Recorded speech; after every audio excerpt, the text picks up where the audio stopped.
அன்னபூரணி சாமி கும்பிட்டுக்கிட்டு இருக்கப்ப சிந்து சொல்றாங்க, அத்தை உங்க மனச நான் ஜெயிச்சிடலான்னு நினைச்சேன், என்னால ஜெயிக்க முடியல, அதனால நான் இந்த வீட்டை விட்டு நிரந்தரமா போறேன் அத்தை சொல்லிட்டு சிந்து அவங்க எடுத்துட்டு வந்த பேக கொண்டுட்டு போறாங்க. அப்ப சிவாவை பாக்குறாங்க. சிவானால எதுவும் பேச முடியல சிந்து கிட்ட. சிந்து போயிடுறாங்க. சிவா சொல்றாங்க அன்னபூரணிய பார்த்து, பெரியம்மா ஒரு பொண்ணோட வாழ்க்கையை கெடுத்த பாவம் உங்களுக்கு வரக்கூடாது.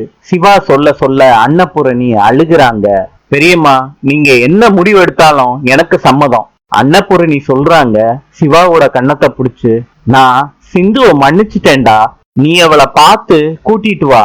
சிவா இந்த விஷயத்த கேட்ட உடனே ரொம்ப சந்தோஷப்படுறாரு. சிந்துவை பார்த்து கூட்டிட்டு வர வெளியே போறாரு. சிந்துவை சுத்தி தேடுறாரு.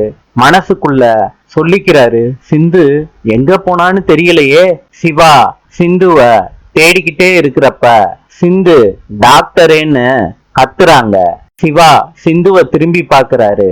அப்ப சிந்து சொல்றாங்க, டாக்டரே நான் எங்கேயும் போக மாட்டேன், இங்கேதான் இருப்பேன் அப்படின்னு சொல்லிட்டு சிந்து ஓடியாராங்க. சிவாவை கட்டி பிடிக்கிறாங்க. அன்னபூரணி சிவாவையும் சிந்துவையும் சேர்த்து வைக்கிறாங்க.